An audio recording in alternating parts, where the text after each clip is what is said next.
Welcome my dear friends in my YouTube channel maths with MP sir में आपका स्वागत है। दोस्तों मेरा नाम है एमपी जिनगर और मैं एक मैथ्स टीचर हूँ। ठीक है, तो इस वीडियो के अंदर जो अपन है आपकी क्लास 10th की मैथमेटिक्स होती है एनसीईआरटी वालों के लिए और वो भी इंग्लिश मीडियम स्टूडेंट के लिए। आपका चैप्टर 11th है कंस्ट्रक्शन, जिसके अंदर देखिए आपकी एक्सरसाइज 11.1 है, उसका क्वेश्चन नंबर 2 है, उसको अपन अटेंड करने वाले हैं इस क्वेश्चन के अंदर। तो मेरे साथ बने रहिए। तो वीडियो स्टार्ट करने से पहले दोस्तों आपसे एक छोटी सी रिक्वेस्ट है कि आप अगर चैनल पर पहली बार विजिट कर रहे हैं तो प्लीज़ चैनल को सब्सक्राइब करके बेल आइकन को प्रेस कर दीजिए, क्योंकि हमारा चैनल एजुकेशन को लेकर बहुत सीरियस है। क्योंकि हम जो है यहाँ पर आपको क्लियर जितनी मैथमेटिक हो सकती है हम करवाते रहते हैं। ठीक है, तो अपन स्टार्ट करते हैं क्वेश्चन नंबर 2। ठीक है, तो देखिए क्वेश्चन नंबर 2 जो है स्क्रीन पर लिखा आ रहा है, construct a triangle of sides 4 centimetre, 5 centimetre and 6 centimetre and then a triangle similar to it whose side are 2/3 of the corresponding sides of the first triangle. तो इस टाइप से कोई क्वेश्चन है तो उसको किस तरह से सॉल्व करना मैं आपको बताऊंगा। देखिए इस क्वेश्चन को लेने के लिए आपको एक रूल्स को समझना पड़ेगा। अगर वो रूल्स आप समझ लेंगे तो क्वेश्चन 2 और क्वेश्चन 2 के टाइप जितने भी क्वेश्चन होंगे हम आसानी से कर पाएंगे। तो रूल समझिए। तो देखिए कभी भी क्वेश्चन के अंदर जो है ट्राइंगल की साइड्स दे रखी है और एक सिमिलरिटी क्रिएट करना है और सिमिलर ट्राइंगल की जो साइड्स होगी वो गिवन ट्राइंगल की इतनी टाइम्स होगी, जैसे 2/3 कोई भी रेशियो दे रखा होगा। तो पहला स्टेप क्या रहेगा रूल्स के लिए? फर्स्ट स्टेप है कि आपको ट्राइंगल की जो जो साइड्स दे रखी है उससे आपको एक ट्राइंगल क्रिएट करना है। यानी ट्राइंगल ड्रॉ कर लीजिए आप किस तरह से, जैसे एक 6 है, एक 4 है और एक 5 सेंटीमीटर है, ये ट्राइंगल की साइड्स है। ठीक है, तो बेसिकली आपको करना कि यहाँ पर सबसे पहले ट्राइंगल क्रिएट करना है किसकी हेल्प लेकर, इसकी हेल्प लेकर, यानी स्केल्स की हेल्प लेकर। ठीक है, तो स्केल के लिए आपको करना क्या पड़ेगा, ताकि आप इनमें से जो है किसी को भी बेस मान सकते हैं। ठीक है, और किसी को भी अदर 2 साइड्स मान सकते हैं। तो देखिए मेरी हमेशा थ्योरी रहती है कि जो साइड्स बड़ी है उसको ट्राइंगल का बेस मान लेना चाहिए। ठीक है, तो सबसे पहले बेस बनाना चाहिए क्योंकि इससे थोड़ा डायग्राम सही बनता है मेरे हिसाब से। ठीक है, बाकी आप कोई भी मान सकते हैं। तो मैं यहाँ पर जो है बेस ले रहा हूँ यहाँ पर ट्राइंगल का 6 सेंटीमीटर। देखिए इसके लिए अपन एक रफ डायग्राम भी बना सकते हैं इस तरह से, जैसे इसको 6 बोल देते हैं, इसको B, इसको C, इनका नेमिंग भी कर देते हैं अपन। उसके बाद में यहाँ से यहाँ तक की लेंथ 4 हो गई, फिर यहाँ से यहाँ तक की 5 हो गई। ठीक है, यहाँ से यहाँ तक की 5, यहाँ से यहाँ तक की 4, इसको दे दो A। ठीक है, तो इस तरह से रफ डायग्राम के अकॉर्डिंग अपन फेयर डायग्राम बनाएंगे। तो देखिए सबसे पहले अपन BC ड्रॉ करेंगे। ठीक है, तो BC कैसे ड्रॉ करेंगे, यहाँ से लेकर यहाँ तक। ठीक है, ऐसे क्वेश्चन में सबसे पहले आपको जो साइड्स दे रखी है उनसे एक ट्राइंगल ड्रॉ करना है। ठीक है, तो BC कितनी हो गई, यहाँ से यहाँ तक 6 सेंटीमीटर। आप कुछ भी ले सकते हैं, मैं 6 सेंटीमीटर ले रहा हूँ। इसको B नेमिंग कर दो, आप इसको C नेमिंग कर दो। क्यों कर दो, क्योंकि यहाँ पर एक रफ डायग्राम हमने बनाया। तो रफ से फेयर तक कैसे बनाएंगे इसके अकॉर्डिंग। तो यहाँ से यहाँ तक की लेंथ है 5 सेंटीमीटर और यहाँ से यहाँ तक की लेंथ है 4 सेंटीमीटर। तो आपको करना क्या चाहिए, जो जो साइड्स, दो अदर साइड्स है, जो रिमेनिंग साइड्स है, आपको करना क्या है, जो छोटी होती है साइड्स, जो स्मॉल साइड्स है, आपको सबसे पहले उसकी आर्क आपको कंपास की हेल्प से ड्रॉ करना पड़ेगा, उसको मेजर करना पड़ेगा कि इस यहाँ से यहाँ तक 4 सेंटीमीटर है। तो अपन क्या करेंगे, स्केल की हेल्प लेकर इसमें यहाँ तक लेंथ मेजर करेंगे। किसकी हेल्प से, कंपास की हेल्प से। तो देखिए यहाँ से यहाँ तक 4 सेंटीमीटर आ रहा है, तो अपन क्या करेंगे, यहाँ से यहाँ तक है, तो कंपास का जो लेग है, ये लेग आपको B को एज ए सेंटर, ठीक है, B को एज ए सेंटर आपको एक आर्क ड्रॉ करना है। इस तरह से एक आर्क ड्रॉ किया और उसके बाद देखिए यहाँ से यहाँ तक की लेंथ कितनी थी, 5 सेंटीमीटर। तो आपको करना क्या है, वापस जो है कंपास की हेल्प से 5 सेंटीमीटर लेंथ का आपको एक आर्क इस तरह से मेज़र करना है। तो देखिए यहाँ से यहाँ तक 5 सेंटीमीटर आ रहा है। आपको C को एज ए सेंटर, कंपास की लेग को यहाँ पर रखना है एक को, और ये एक को यहाँ से ड्रॉ करवाना है। ठीक है, तो जहाँ पर इंटरसेक्टिंग पॉइंट आएगा, देखो यहाँ पर इंटरसेक्टिंग पॉइंट आएगा, वो पॉइंट होगा रफ डायग्राम के अकॉर्डिंग कौन सा पॉइंट रहेगा, ए रहेगा। ठीक है, तो मैं इसको ए दे देता हूँ। अब आपको क्या करना, सिंपली ए को B से ज्वाइन करवा देना है और ए को वापस C से भी ज्वाइन करवाना है, तभी तो ट्राइंगल बनेगा। जब तक अपन ज्वाइन नहीं कराएंगे तो ट्राइंगल बनेगा कैसे। तो यहाँ से यहाँ तक तो थी 4 सेंटीमीटर, तो लिख दो यहाँ पर, इसको लिख दो 5 सेंटीमीटर। ठीक है, ये तो हो गया फर्स्ट स्टेप। सेकंड स्टेप, अगर आपको क्वेश्चन के अंदर ये भी कह रहा है कि आपको एक अदर ट्राइंगल जो इसके सिमिलर बनाना है, तो सिमिलर ट्राइंगल किस तरह से बनेगा, जो आपको जो है साइड्स का जो भी टाइम्स दे रखा, जैसे जो एक रेशियो दे रखा क्वेश्चन के अंदर 2/3। ठीक है, इसका मतलब क्या होता है कि जो ट्राइंगल बनेगा इसके सिमिलर का मतलब क्या होता है, ऐसा कैसा ट्राइंगल बनना चाहिए, छोटा बड़ा कैसा भी चलेगा, इसको सिमिलर बोलते हैं, ठीक है। तो ट्राइंगल ही क्रिएट करना है, लेकिन इसके अंदर क्रिएट होगा या बाहर क्रिएट होगा, इसके लिए आपको इसका जो मेथड है ये समझना पड़ेगा। देखिए ये न्यूमिनेटर है, ये डिनोमिनेटर है, ठीक है, यानी न्यूमिनेटर है 2, डिनोमिनेटर है 3। कभी भी देख लेना, अगर न्यूमिनेटर छोटा है तो ट्राइंगल हमेशा इसके अंदर बनेगा, अगर न्यूमिनेटर बड़ा है इस तरह से 3/2 तो ट्राइंगल इसके बाहर क्रिएट हो जाएगा, इसके बाहर बनेगा, ठीक है। इस तरह से अपने को ड्रॉ करना। तो देखिए न्यूमिनेटर इसमें कितना है, छोटा है, तो ट्राइंगल तो इसी के अंदर बनेगा, लेकिन उससे पहले भी एक प्रोसेस क्या है कि आपको देखना जो रेशियो दे रखा है उसके अंदर बड़ा रेशियो कौन सा है, तो देखो 3 इज़ ग्रेटर देन 2। तो आपको करना क्या, बी से नीचे की तरफ एक्यूट एंगल क्रिएट करते हुए एक रे आपको बनानी है। रे बनाओ चाहे लाइन बनाओ, कुछ भी बना सकते हैं, ठीक है।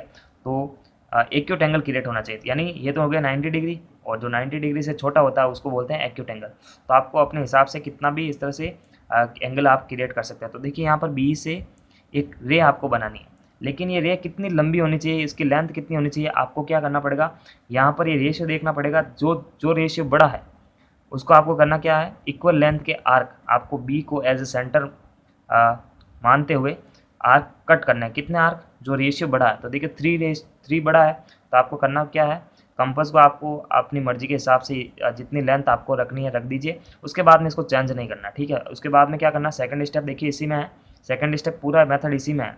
तो बी को एज ए सेंटर, आपको बी को एज ए सेंटर एक आर्क ड्रॉ करना, यही लेंथ का आर्क आपको आगे बनाना। कितने आर्क बनाने हैं, 3 आर्क। जितना रेशियो दे रखा है, जो रेशियो बड़ा है, रेशियो दे रखा भी है और रेशियो जो बड़ा है उसके इक्वल लेंथ के आर्क आपको इस लाइन पर या इस रे पर आपको ड्रॉ करना पड़ेंगे। जो अपन बी सी के साथ में जो ट्राइंगल का बेस है, इसके साथ में अपन जो एक्यूट एंगल क्रिएट करते हुए एक लाइन पास आउट करा रहे हैं, उस पर इक्वल लेंथ के आर्क जो रेशियो बड़ा है उतने बनाए। तो देखिए फर्स्ट तो ये हो गया, सेकंड ये हो गया, थर्ड ये हो जाएगा।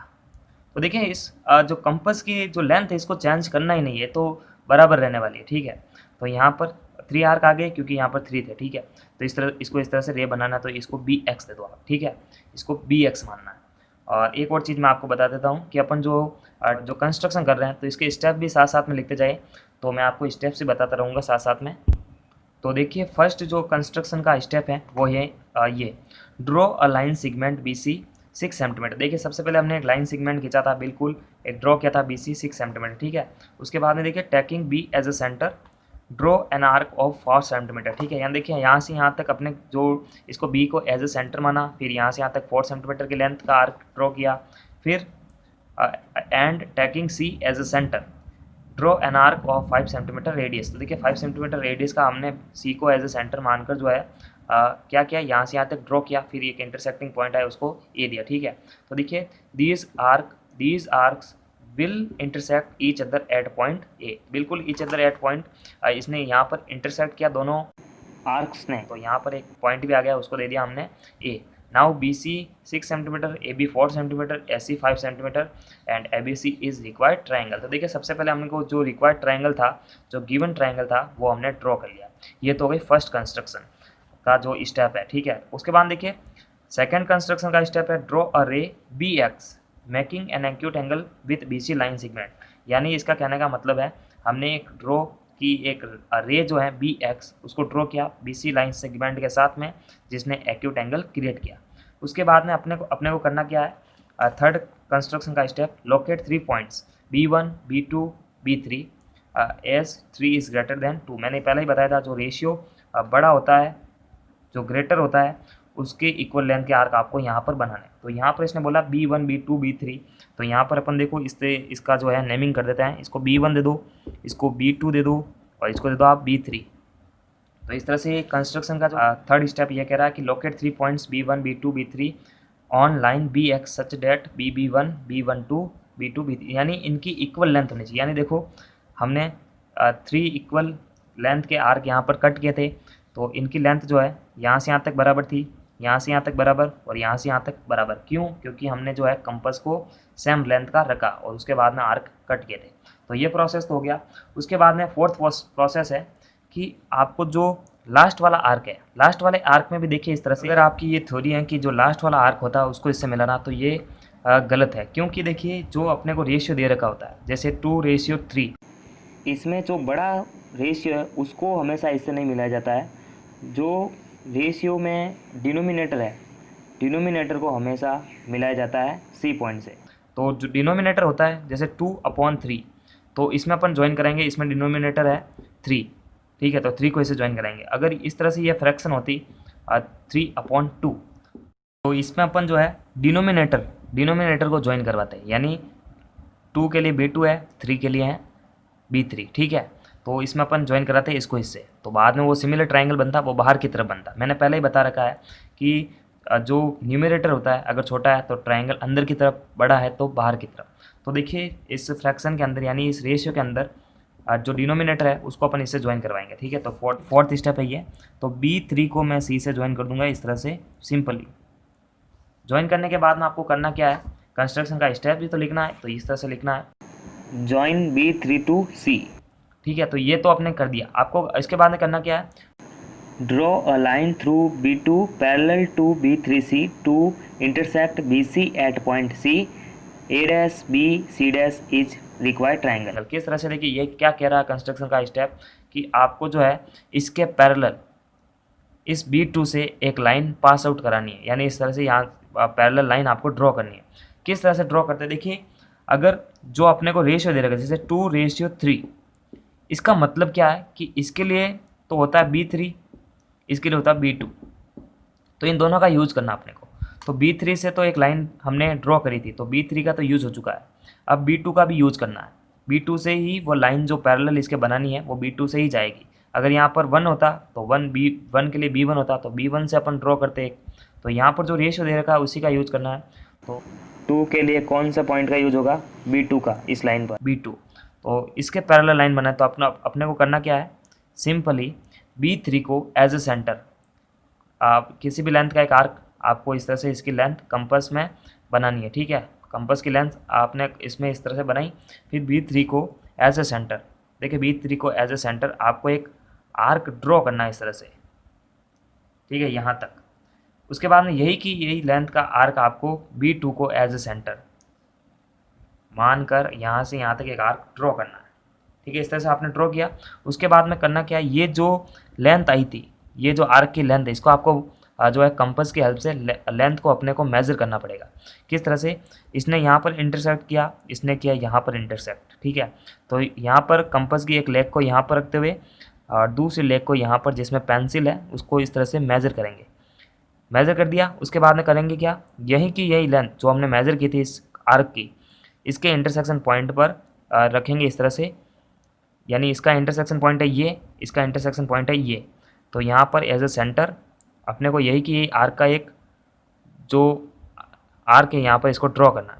तो यहाँ पर अपने को इंटरसेक्टिंग पॉइंट मिलेगा यहाँ पर, तो इसके थ्रू जो अपने को है B2 से एक लाइन पास करनी है इस तरह से, B2 से इस तरह से लाइन पास करेंगे तो देख सकते हैं अपन इसके पैरेलल ये लाइन आ चुकी है। और अब जो ये लाइन पैरेलल जाएगी ये BC जो ट्रायंगल का बेस है इसको इंटरसेक्ट कर देगी इस तरह से। तो यहाँ पर एक पॉइंट आ जाएगा C'। अब अपने को करना क्या है, इसके पैरेलल भी एक लाइन है यहाँ से यहाँ तक पास आउट कराएंगे, क्योंकि ट्रायंगल बनने के लिए 3 साइड चाहिए, ठीक है। तो फर्स्ट साइड तो ये हो गई, सेकंड साइड ये हो जाएगी, तो थर्ड साइड है वो इसके पैरेलल होनी चाहिए। तो क्या करेंगे, जो प्रोसेस हमने नीचे की तरफ किया था वही का वही प्रोसेस ऊपर की तरफ करेंगे। तो फोर्थ स्टेप तो ये हो गया। 5th स्टेप जो लास्ट स्टेप्स है उसके अंदर अपने को करना क्या है, इसके पैरेलल एक लाइन ड्रॉ करानी है। तो किस तरह से करेंगे, C को एज ए सेंटर यहाँ से यहाँ तक एक कितनी भी लेंथ का एक आर्क अपने को ड्रॉ करना है, सेम लेंथ का रखते हुए C' को यहाँ पर एक आर्क ड्रॉ करना है, ठीक है। उसके बाद में यहाँ से यहाँ तक की जो लेंथ है मेजर करनी है कंपास की हेल्प से, इस तरह से इस तरह से इस तरह से, ठीक है। तो ये लेंथ आपको करना क्या है, इसके इंटरसेक्शन पॉइंट को एज ए सेंटर यहाँ से यहाँ तक इसको एक कट यहाँ पर बनाना है, ठीक है। तो जो लाइन आएगी इसके पैरेलल आएगी इस तरह से, ठीक है। तो इस तरह से ये पैरेलल आएगी। तो देखिए ये लाइन जो आ गई इसके बिल्कुल पैरेलल आ चुके। तो अपने को जो रिक्वायर्ड ट्रायंगल था यहाँ से यहाँ तक इसको A' देंगे, ठीक है।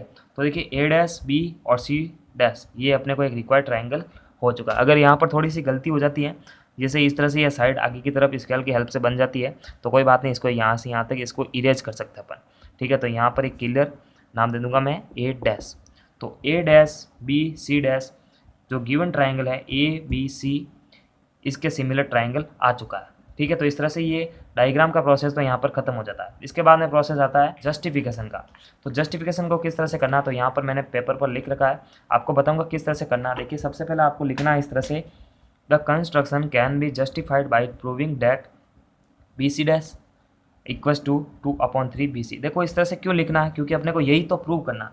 क्वेश्चन के अंदर क्या दिखा रहा, क्वेश्चन के अंदर क्या लिखा आ रहा था कि जो अपने को गिवन ट्राइंगल है इसके सिमिलर एक ट्राइंगल क्रिएट करना है, यानी ड्रॉ करना। देखिए ए बी सी, इसके सिमिलर हमने ट्राइंगल ड्रॉ किया, ए डैश बी और सी डैश ड्रॉ कर दिया। इसमें क्वेश्चन के अंदर ये भी पूछा गया था, जो गिवन ट्राइंगल है, जैसे गिवन ट्राइंगल की एक साइड है बी सी और जो सिमिलर ट्राइंगल है इसकी एक साइड है बी सी डैश, और जो गिवन ट्राइंगल की साइड्स है इनके दोनों का रिलेशन क्या है कि जो ये साइड्स हैं ये गिवन ट्राइंगल की साइड्स की कितनी है 2/3, ठीक है। तो इस तरह से ये देखो इस तरह से B C dash equals to 2/3 B C, यानी ये जो साइड्स हैं जो हमने सिमिलर ट्राइंगल की साइड्स है वो गिवन ट्राइंगल की साइड्स की कितनी है 2/3 है। तो अपने को ये प्रूव करना है।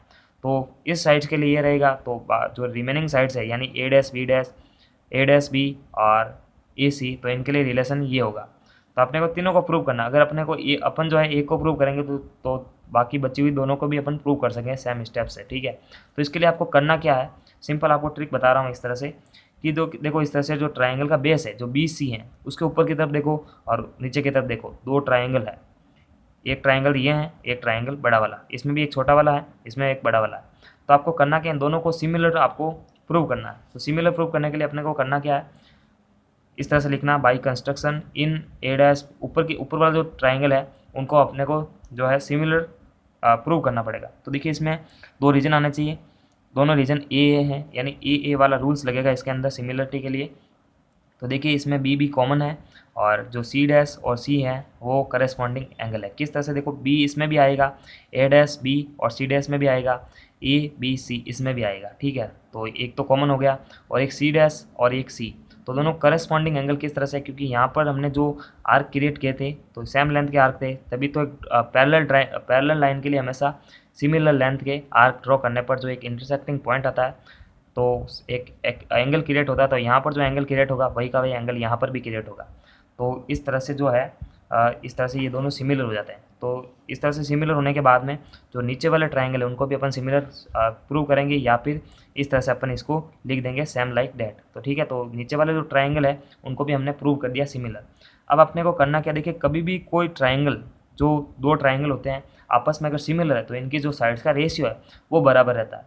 यानी देखिए ऊपर वाले जो ट्राइंगल है दोनों, इसका मतलब क्या है, जो ट्राइंगल सिमिलर है और जो गिवन ट्राइंगल है इनके साइड्स के अंदर क्या मतलब रिलेशन रहेगा, इसकी साइड्स का रेशियो बड़े वाले गिवन ट्राइंगल की साइड्स के रेशियो के बराबर रहेगा। यानी B C dash upon B C, A dash B upon A B और इस A dash C dash upon A C, यानी दोनों के अंदर ये रहता है। इस तरह से अपन इसको लिख सकते हैं, ठीक है। तो इसको इस तरह से लिख सकते हैं। तो नीचे वाले ट्राइंगल को भी इस तरह से अपन लिख सकते हैं, क्योंकि उसके अंदर भी तो है ये दोनों ट्राइंगल क्या है, सिमिलर है। तो इसको भी अपन इस तरह से लिख सकते हैं, B C dash upon B C, B two upon B three. यानी सिंपल है, दोनों ट्राइंगल देखो बी सी डैश और B two, B C B three, ये दोनों ट्राइंगल है, इनकी साइड्स में भी यही का ये रिलेशन बैठेगा। इसकी एक side B C dash upon B C और इसकी एक साइड्स है B two upon B three, छोटे वाले ट्राइंगल की साइड्स और बड़े वाले ट्राइंगल की साइड। तो इसको भी अपन इस तरह से लिखेंगे। तो यहाँ पर अपने को दो इक्वेशन मिल जाएगी। तो अपन यहाँ पर क्या लिखेंगे, फ्रॉम इक्वेशन 1 and 2। तो देखिए इसके बराबर ये है BB2। तो यहाँ पर BB2 को अपन क्या लिख सकते हैं, यहाँ पर इक्वल लेंथ के 2 आर्क अपने को यहाँ पर अपने कट किए थे, तो यहाँ से यहाँ तक अपन क्या मान सकते हैं, इसको रेशियो के हिसाब से 2, और यहाँ से यहाँ तक टोटल कितने जो आर्क कट किए थे हमने 1 2 3, तो इसको मान सकते हैं 3। तो इसको अपन इस तरह से लिख सकते हैं 2 4 2 3 4 3, ठीक है। तो 2/3 ये रेशियो अपन बना सकते हैं। तो देखो इक्वेशन 1 और 2 से क्या अपने को ऑप्टेन हो सकता है, देखिए B C dash upon B C और B C dash upon B C, इसको अपन क्या लिख सकते हैं 2/3। तो यहाँ पर भी अपन इसको यहाँ पर इसके सामने क्या लिख सकते हैं इस तरह से, B C dash upon B C equals to BB2 की जगह अपन लिख सकते हैं BB3। तो देखो यहाँ से इन दोनों से अपने को ऑप्शन हो रहा है कि इसको अपन इस तरह से लिख सकते हैं, ठीक है, फर्स्ट एंड सेकंड इक्वेशन। तो इसको अपन इस तरह से लिख सकते हैं, और इसको अपन देखिए इस तरह से, इसको अपन इस तरह से भी तो लिख सकते हैं BC dash equals to 2/3 BC, ठीक है। इसको इस तरह से एडजस्टमेंट करेंगे अपन। तो देखिए एडजस्ट करते हैं तो अपन को क्या मिलता है, जो ट्राइंगल सिमिलर है और जो गिवन ट्राइंगल है BC, ABC के लिए BC, उसके साइड्स की कितना है 2/3। तो यहाँ से यहाँ तक प्रूव हो जाता है। तो इस प्रकार से जो अपन है बची हुई साइड्स का भी जस्टिफिकेशन कर सकते हैं, क्योंकि BC डैश अपॉन BC जो है सभी साइड्स के बराबर है, हार्डनेस है ही नहीं इसमें। यानी ट्राइंगल को सिमिलर प्रूव किया, सिमिलर प्रूव करने के बाद में जो रूल्स है वो लगाया, इनके साइड्स का रेशियो बराबर है। बराबर होने के बाद में फ्रॉम 1 and 2 इक्वेशन से अपने को क्या करना है, इसकी साइड्स का जो, यानी यही तो प्रूव करना था अपने को, जो सिमिलर ट्राइंगल है इसके साइड्स, जो गिवन ट्राइंगल है इसकी साइड्स की कितनी हो 2/3 टाइम्स हो, ठीक है। तो इस तरह से ये क्वेश्चन अटेम्प्ट हो जाता है। नमस्कार, थैंक्स फॉर वॉचिंग। पूरे चैप्टर के वीडियोस देखने के लिए टाइटल पर क्लिक कीजिए। क्लिक करने पर आप डिस्क्रिप्शन बॉक्स में चले जाएंगे, वहां पर लिंक दे रखी होगी प्लेलिस्ट की, उस पर क्लिक करेंगे तो सारे वीडियोस आपके सामने आ जाएंगे। आगे आने वाले वीडियो के लिए मैथ्स विद एमपी सर को सब्सक्राइब करें और बेल आइकन को प्रेस करें।